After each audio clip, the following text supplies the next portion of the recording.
imbaraga n'ubushobozi n'urukundo. Imana yatugiriye neza, turagushimiye. Tunejejwe yuko uri Imana koko, tunejejwe n'urukundo wadukunze. Mana nuhimbazwe.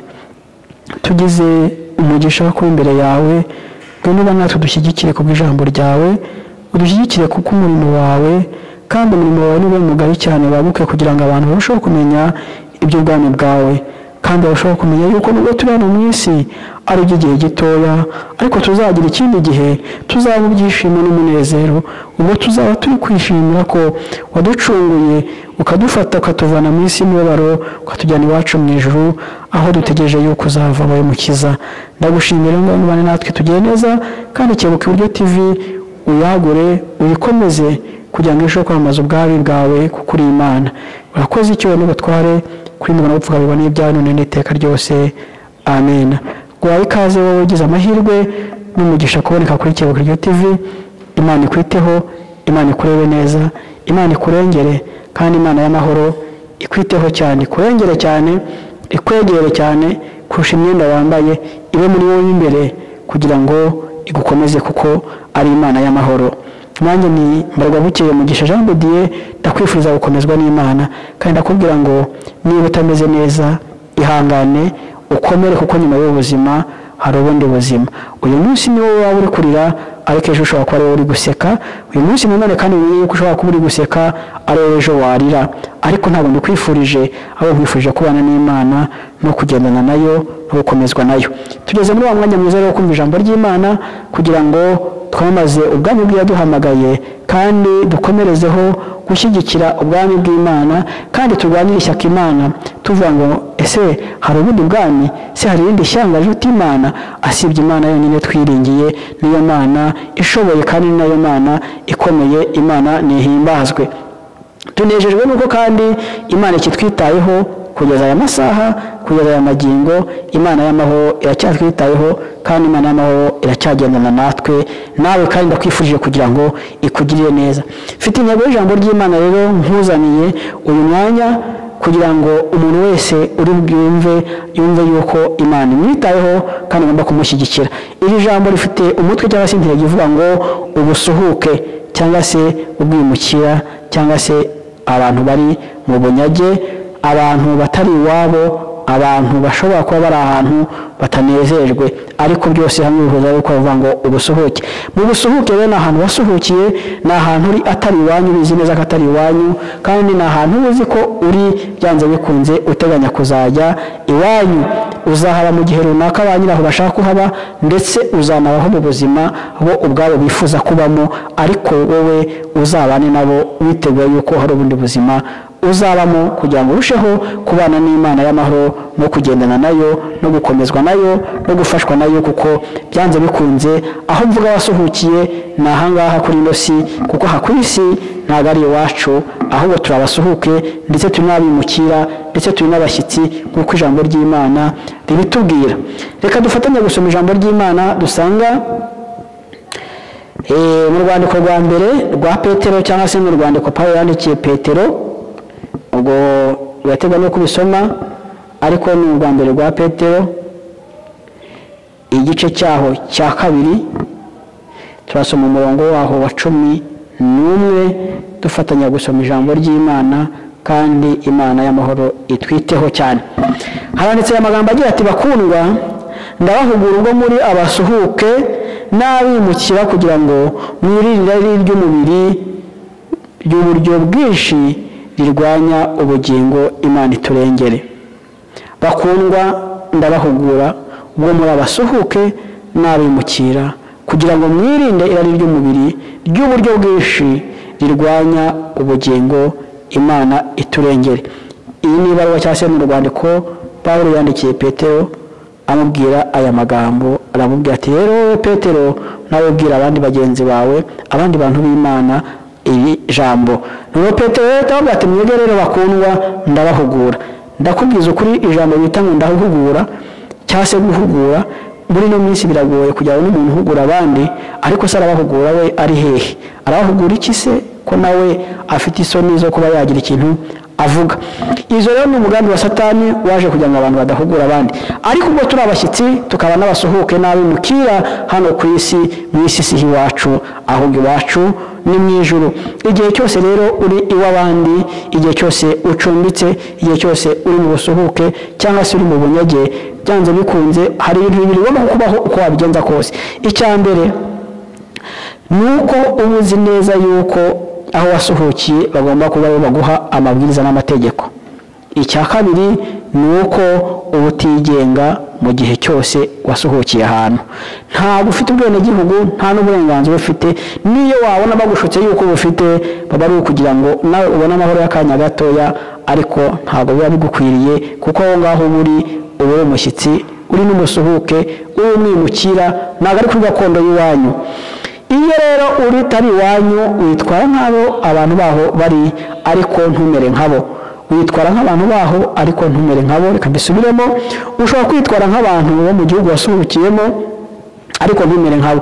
Mu kwitwara nkabo uba ushaka kugira ngo uvugane nabo, ukore imirimo yabo nk'ibyo bakora, uhahire mu masoko bahahiramo, ukorera akazi aho bagakorera, ugende mu mihanda bagendamo, byinshi nkabo uzabonekamo, ariko ntuzamere nkabo, kuko ijambo ry'Imana ritubwira ngo muramenye ntimukamere nk'abanyegiputa aho mwavuye, kandi nanone ntimuzamere nk'ab'i Kanani aho mugiye, kuko muri ubwoko bw'Imana, aho muzahore mwigana Imana. Imana niturengere tugire neza, dufite ibyiringiro nubwo turi abashyitsi n'abasuhuke hano muri ino si, dufite ibyiringiro by'uko nubwo ahangaha turi twahahungiye turi nk'impunzi, ariko tuzataha iwacu mu gihugu cyo mu ijuru. Imana y'amahoro nihimbazwe. Tunejejwe nuko Yesu yapfuye akatwitangira kugira ngo turi hano mu isi tuzabeho mu bundi buzima. Imana ishimwe, Imana y'amahoro, kuko idushyigikiye kandi izabana na buri muntu wese. Reka twongere dusome ijambo ry'Imana turi busange mu Befeso,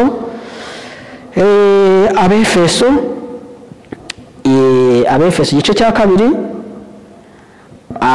Efeso igice cya kabiri, turaza gusoma umurongo wa 18 dusome n'umurongo wa 19, kuko turi abasuhuke, turi abimukira hano tari iwacu aho turi.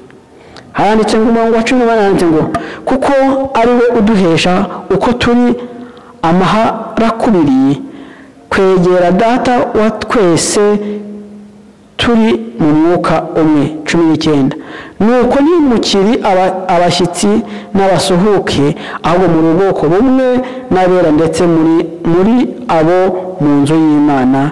Imana ishimwe. Nubwo tubizi ko twasuhutse hano, ni ukuduhumuriza, aduhumuriza tubwira ngo turabizi neza yuko ibibazo n'intambara tubirimo, arabizi neza yuko no kugeragezwa no gukomezwa n'ibibazo byose byagiye bitujyaho, arabizi neza yuko ahangaha turi abashyitsi, ariko kuri we ntitukiri abashyitsi, ntitukiri n'abasuhuke.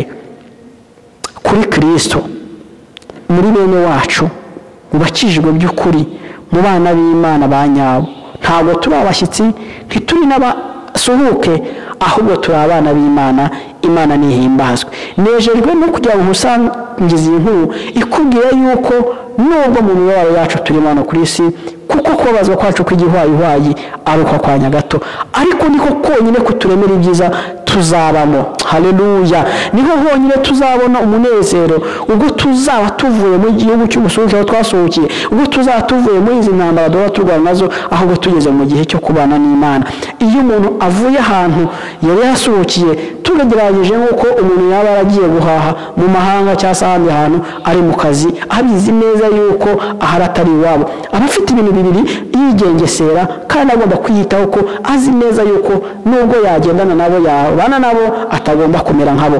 Natwe turi hano muri ino si, tuyikoreramo, tuyibyariramo, tuyigenderamo, niho dukorera n'imirimo yacu dutunze muri uyu mubiri, ariko ntabwo turi ab'isi, ahubwo turi abana b'Imana. Imana nihimbazwe, Imana nishimwe. Mu izina rya Yesu turavuga ijambo ritubwira ngo ubu ntitukiri abashyitsi, nta nubwo tukiri abasuhuke, nta nubwo tukiri abanyamahanga, ntituri bamwe batawe, ntabwo turi babandi badafite icyo bamaze, ntabwo turi babandi badafite intego, ahubwo twamaze kuba abana b'Imana kubera ko turi muri Kristo Yesu. niyo mpamvu Imana y'amahoro itwitayeho kandi Imana y'amahoro ikomeza kutugira neza kandi turayishimiye ndetse tunejejwe nuko urukundo rwayo n'ubuntu bwayo bugikomeje kubana natwe. Hano kuri Kebuka Iburyo TV dufite umunezero n'ibyishimo kuko Imana y'amahoro ari yatumenyesheje yuko turi hano mu isi turabasuhuke ariko tuzagera iwacu mu ijuru ndetse tukanezezwa n'ibyo. Tugiye gusoma igitabo kimwe turi busorezeho kugira ngo nagutindira wowe ufite umwanya mutoya ariko uze no gufata igihe kinini nawe usome ijambo ry'Imana unezezwe n'uko Imana ari yawe. Tusome Abafilipi igice cya 3 umurongo wa 20 wonyine. Abafilipi igice cya 3 umurongo wa 20 twumve iki ijambo ritubwira. Handitse ngo naho twebweho iwacu ni mu ijuru. Haleluya. Niho dutegereje umukiza ko azava ari we Mwami Yesu Kristo. Naho twebweho iwacu ni mu ijuru. Impamvu nakunze kukubwira yuko umusuhuke ni uko yagira ngo ntutangarize ritangaje kugira ngo nubwo uri hano mu isi aho wasuhukiye ariko iwacu ni mu ijuru. Tunejejwe n'Imana mu mutima, tunejejwe no kuntu Imana yabanye natwe, tunejejwe n'ubuntu bw'Imana kuko ubuntu bw'Imana bwo bwatugize uko turi. Pawulo yaravuze ngo ubuntu bw'Imana buraduhagije ndetse amahoro y'Imana akomeze kuba muri mwebwe ndetse akomeze no kuba kuri twebwe. Naho rero twebweho iwacu ni mu ijuru. Haleluya.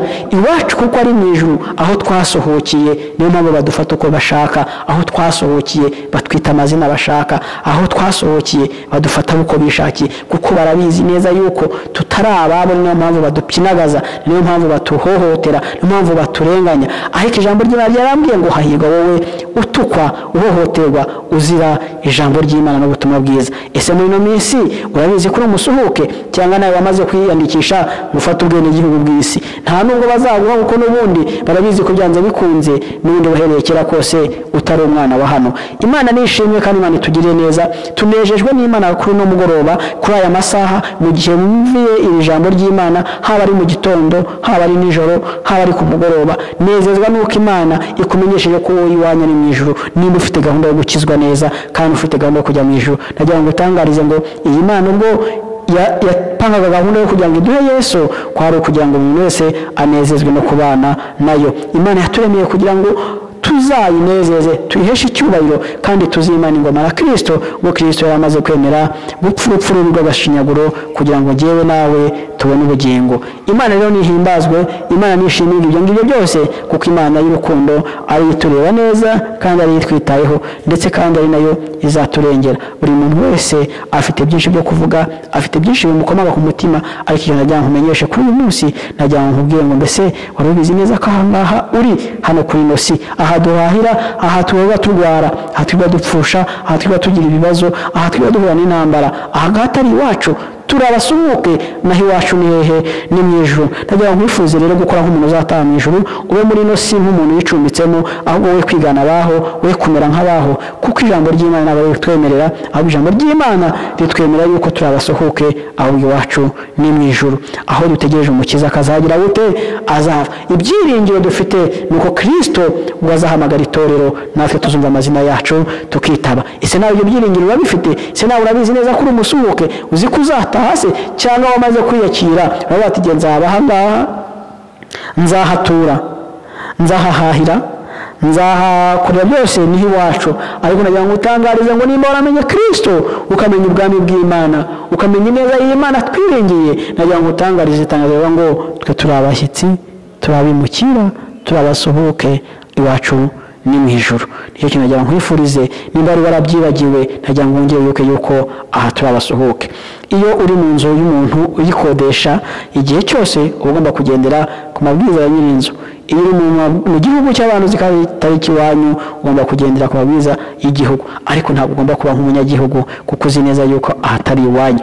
Byanze bikunze dufite iwacu tuzajya, dufite iwacu tuzataha. Njya nibuka Abisirayeli bari kwambuka inyanja itukura bataha aho Imana yababwiye bagomba kujya muri Kanani. Bari bafite ibyishimo, bari bafite umunezero, bavuga ngo tuveho tubabazwa tugende natwe aho tuzagera. Muri kamere y'umuntu nta muntu n'umwe ubaho wifuza kuba ahantu ategekwa, afatirwa imyanzuro, akwitwa yimwe byo kurya, ahubwo buri muntu wese anezezwa no kuba yumva yisanzuye, yumva afite byinshi byo gukora akabikora mu gihe ashaka. Ariko nagira nkubwire ngo iyo uri mu gihugu cy'abandi ukora ibyo ushinzwe byonyine ndetse n'ibyo ushoboye, ubundi warangiza ukamenya yuko aho ngaho uri atari iwanyu. Nejejwe n'Imana mu mutima rero numva mfashwe n'iri jambo, kandi nawe rigufashe kuko turi abashyitsi n'abimukira ahangaha hatari iwacu, ariko dufite ibyiringiro by'uko tugiye kuzataha iwacu tukajya kubana na Yesu Kristo. Kwa muri ibyo yavuze ngo tuzimana ingoma na Kristo, icyo gihe tuzatuye kumwe na Kristo. Kwa muri ibyo yavuze ngo nubwo turira tukababazwa ariko tuzajya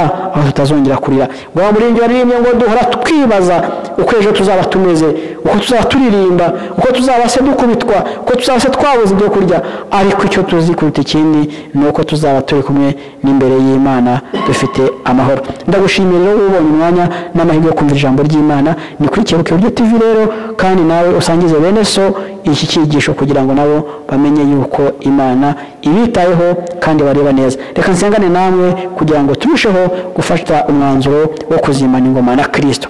Nanone Imana turagushimiye mu izina rya Yesu, tunejejwe n'ubuntu n'urukundo byawe wadukunze, ndetse tumenyesheje ijambo ryawe tuvuga yuko turi abashyitsi abimukira ndetse n'abasuke aha muri ino si, ariko twebwe iwacu ni mu ijuru, niho dutegereje ko umukiza azava. Duhe imbaraga zo gukomeza kwiringira, ndetse uduhe imbaraga zo gukomeza gukorera muri ino si ariko tutaba nk'ab'isi, ndetse uduhe imbaraga zo gukomeza kugendera muri ino si tuyihahiramo, tuyibyariramo, tuyishakiramo ubutunzi, ariko tuzi neza ko tugomba no kwibikiriza ubutunzi mu ijuru, aho ingese n'inyenzi zitagera, hahandi umuntu azajya avuga ngo imirimo myiza nakoze niyo yamerekeje. Fasha abagore, ufasha abagabo, ufashe n'urubyiruko kugira ngo barusheho kumenya yuko nyuma y'ubuzima hari ubundi buzima. Icyana umwana mutoya akamenya yuko nyuma y'ubuzima hari ubundi buzima. Icyana buri wese wumvise iri jambo agakomezwa yuko uri Imana ijya imara umubabaro ikamara n'intimba. Icyubahiro n'ubutware kuri nibwo no gupfukamirwa n'ibyo n'iteka ryose. Amen.